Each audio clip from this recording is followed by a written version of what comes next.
Assalamualaikum warahmatullahi wabarakatuh. Perkenalkan, nama saya Nadia Anis Mahesha Dewi, NIM 20051560016, Prodi Pendidikan Geografi Universitas Mula Warman. Kali ini, saya akan memaparkan materi unsur kebudayaan, yaitu sistem pengetahuan, serta peralatan hidup dan teknologi. Sistem pengetahuan dalam kultural universal berkaitan dengan sistem peralatan hidup dan teknologi, karena sistem pengetahuan bersifat abstrak dan berwujud di dalam ide manusia. Manusia selalu berusaha untuk mempertahankan hidupnya, sehingga mereka akan selalu membuat peralatan atau benda-benda tersebut. Selain itu, tiap kebudayaan selalu mempunyai suatu himpunan pengetahuan tentang alam, tumbuh-tumbuhan, binatang, benda, dan manusia yang ada di sekitarnya. Sistem kebudayaan ini pula terjadi di Kesepuhan Cipta Gelar.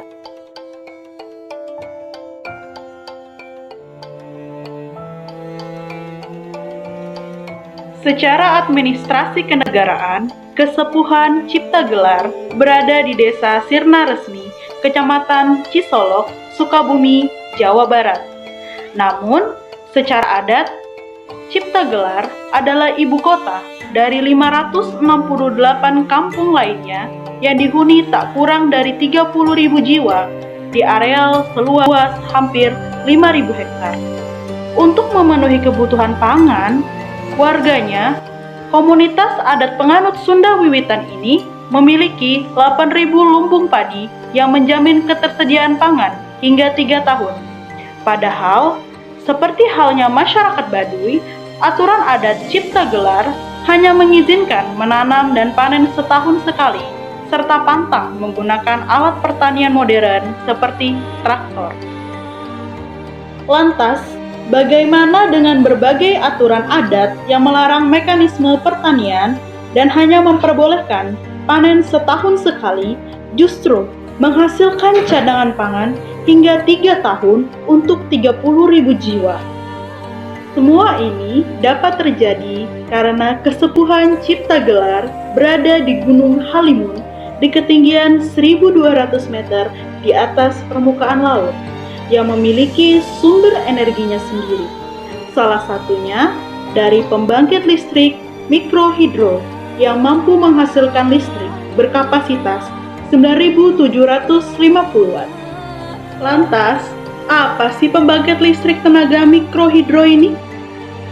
Pembangkit listrik tenaga mikrohidro adalah teknologi untuk memanfaatkan debit air yang ada di sekitar kita untuk diubah menjadi energi listrik. Caranya dengan memanfaatkan debit air untuk menggerakkan turbin yang akan menghasilkan energi mekanik. Pembangkit listrik mikrohidro di Cipta Gelar memanfaatkan aliran sungai Cibarengkok yang mampu menyediakan 200 liter air per detik. Karena kawasan hutan yang terjaga, pembangkit ini mampu menerangi 66 rumah warga dengan biaya di bawah 30.000 per rumah tangga per bulan. Dengan listrik itu ditambah energi matahari, Kesepuhan Cipta Gelar akhirnya mendirikan stasiun televisi sendiri untuk warganya. Pemancarnya dilakukan sendiri oleh Abah Ugi selaku kepala adat, dan berbagai peralatan juga dikumpulkan berasal dari sumbangan para tamu yang pernah singgah di Kesepuhan Cipta Gelar.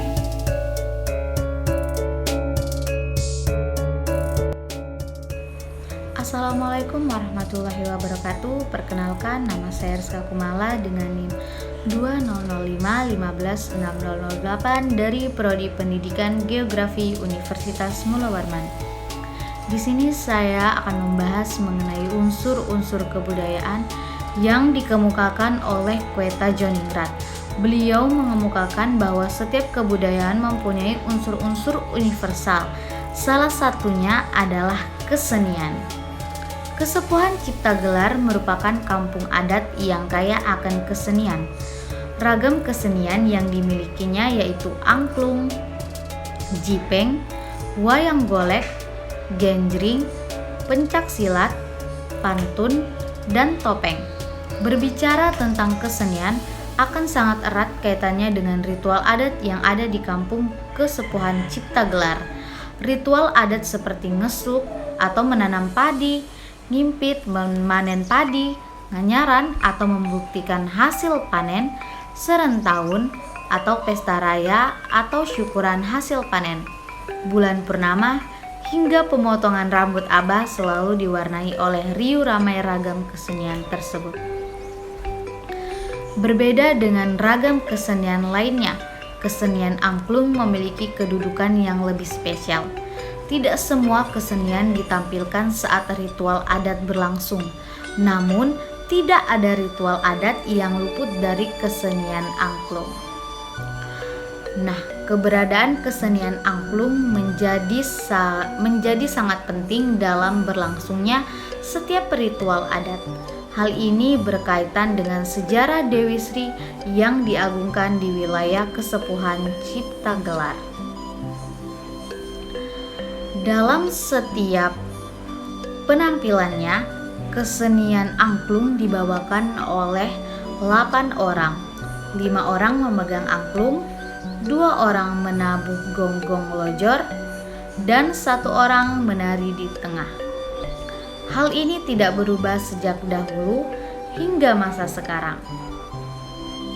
Sebagai suatu kesenian, angklung yang digunakan terdiri dari 5 jenis, yaitu gonggong, panembal, kingking, incok, dan loer. Jumlah 5 buah tersebut memiliki filosofi tersendiri.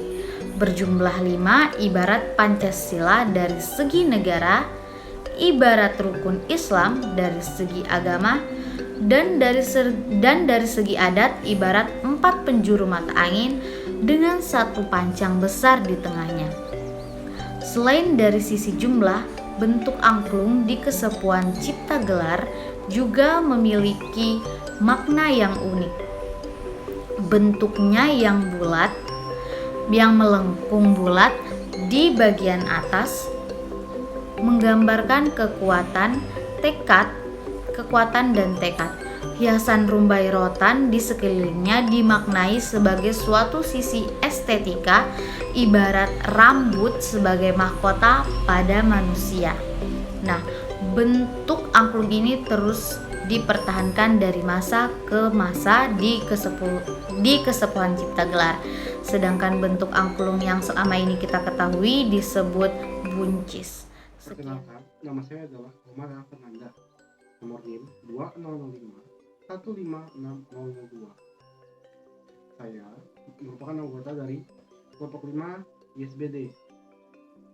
Saya akan menjelaskan tentang sistem mata pencaharian Desa Ciptagelar. Pada umumnya, pekerjaan di Desa Ciptagelar adalah petani.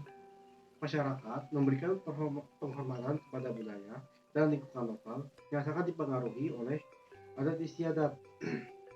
Oleh karena itu, masyarakat Ciptagelar tidak pernah menggunakan bibit padi dari pemerintah karena dianggap hal ini adalah titipan yang maha kuasa. Selain itu, ada berbagai anggapan lain yang sangat kuat tentang pekerjaan pertanian, seperti yang saya jelaskan. Pertama, cara adat baiknya menggunakan bibit padi setempat. Kedua, padi lokal memiliki keunggulan, yaitu gampang dipotong ani-ani, gampang kering saat dijemur, dan yang utama adalah tahan kurang lebih 5 tahun dan tidak rontok dalam geogusan. Padi unggul dari pemerintah tidak akan tahan pada cuaca yang dingin dan lembab. Menurut adat leluhur Desa Ciptagelar, ada sekitar 43 jenis padi urukan dan 100 jenis padi persilangan urukan. Dengan menanam padi setahun sekali, sehingga dapat menghentikan siklus hama dengan menanam padi setahun sekali dapat menghentikan siklus hama wareng yang biasanya tersebar berbulan-bulan. Untuk menentukan musim tanam berdasarkan jumlah bintang dan bisa tanggal kering tanggal kerti di atas besi dan tanggal kidang turun kijang untuk menyiapkan peralatan pertanian. Kidang merangsang dari timur dan kerti berkembang biak dari barat. Assalamualaikum warahmatullahi wabarakatuh. Perkenalkan, nama saya Ahmad Pojun Salindo dengan NIM 20051566058 dari Program Studi Pendidikan Geografi 2020. Di sini saya akan mempresentasikan hasil kerja dari kelompok kami, yaitu tentang bahasa sebagai alat komunikasi. Bahasa sebagai alat komunikasi, citra pikiran dan kepribadian. Bahasa sebagai alat komunikasi bermakna bahwa bahasa merupakan deretan bunyi yang bersistem, berbentuk lambang, bersifat aribater, bermakna konvensial, unik, universal, produktif, bervariasi, dinamis, manusiawi, dan alat interaksi sosial yang menggantikan individual dalam menyatakan sesuatu atau berekspresi kepada lawan tutur dalam suatu kelompok sosial sebagai alat untuk berkomunikasi dan identitas penuturnya. Sini ada 5 pembahasan, yaitu yang pertama, bahasa sebagai alat komunikasi, David Hanley 2006.1, Nur Hamzah atau 2017.2 menjelaskan bahwa bahasa merupakan pesan yang disampaikan dalam bentuk ekspresi sebagai alat komunikasi pada situasi tertentu dalam berbagai aktivitas. Dalam hal ini, ekspresi berkaitan unsur segmental dan subsegmental, baik itu lisan atau kinestik, sehingga sebuah kalimat akan bisa berfungsi sebagai alat komunikasi dengan pesan yang berbeda apabila disampaikan dengan ekspresi yang berbeda. Yang kedua, itu hubungan antara bentuk dengan makna. Menjelaskan bahwa makna dari sebuah ekspresi bahasa tergantung bagaimana penggunanya. Jika kita menggunakan kata kucing untuk merujuk kepada anjing, bukannya kucing itu akan memiliki arti yang berbeda karena adanya fakta atau kebenaran dan referensi yang mengacu pada bentuk. Makna sebuah kata yang disebabkan oleh properti dasar penerimaan fakta bahwa makna ditentukan oleh kalimat yang diterima oleh penggunanya. Kurang lebih setara dengan apa yang kamu bicarakan. Kalau ucapan itu kalimat deklaratif, bisa biasanya pertanyaan tentang apa subjek kalimat itu dan investigasi menjadi referensi telah dimengerti, difokuskan pada istilah dan posisi subjek. Pembahasan yang ketiga yaitu proses belajar bahasa. Ketika seseorang mulai belajar menguasai bahasa pertama atau B1, mereka hidup dan tinggal di lingkungan masyarakat penutur B1 tersebut, berusaha menguasai B1 untuk keperluan hidup dengan masyarakat sekitarnya, dan tidak mungkin bisa hidup tanpa menggunakan bahasa masyarakat. Selain itu, mereka memperoleh situasi kondusif karena semua orang di lingkungannya menggunakan bahasa secara aktif. Bahkan jika tidak bisa mampu menguasai bahasa tersebut, masyarakat sekitarnya, mereka tidak bisa memiliki identitas diri sebagai anggota masyarakat. Proses ini terjadi alamiah dan tidak satu orang pun yang gagal menguasai B1. Pembahasan yang keempat yaitu bahasa dan citra pikiran. Kita dapat melacak hubungan antara bahasa dan pikiran dengan mudah. Cobalah untuk mencoba memikirkan sesuatu tanpa menggunakan bahasa. Itu tentu tidak bisa.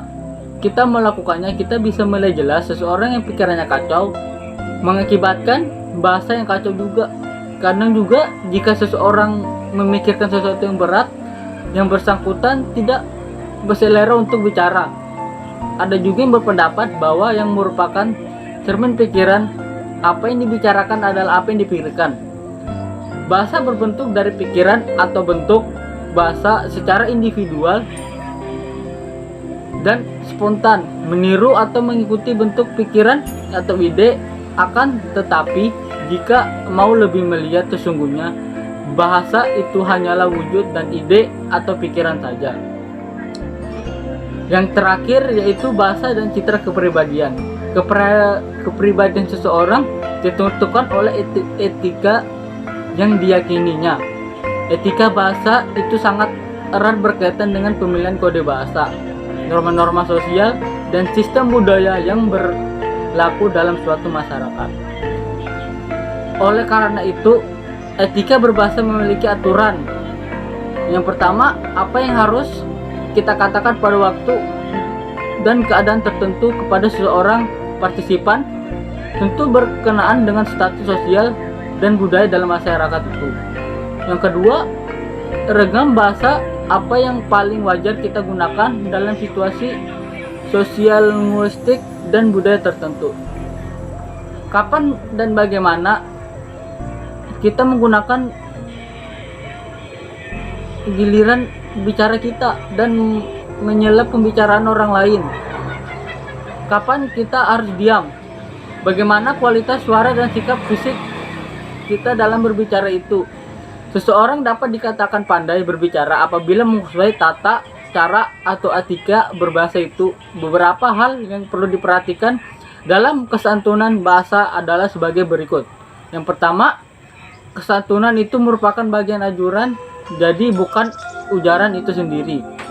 Yang kedua, pendapat mengarahlah yang menentukan apakah kesantunan itu ada pada ajuran.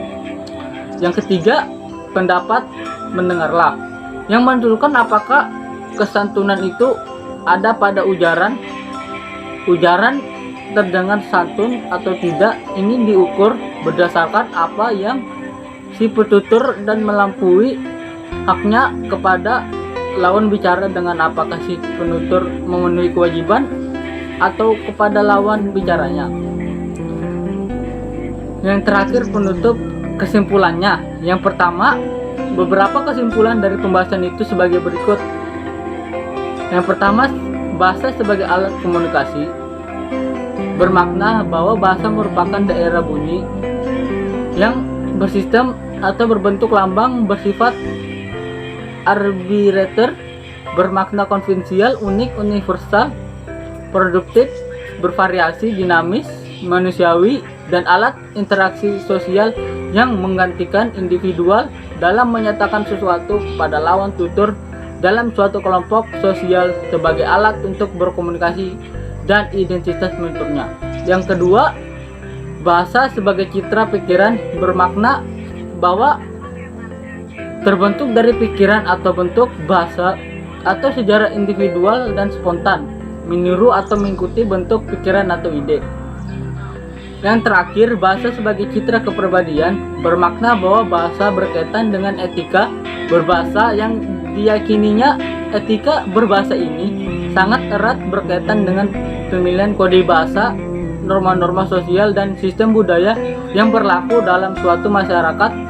Dengan menggunakan bahasa dengan memperhatikan etika berbahasa, maka pribadi seseorang akan dikatakan baik. Mungkin. Assalamualaikum warahmatullahi wabarakatuh.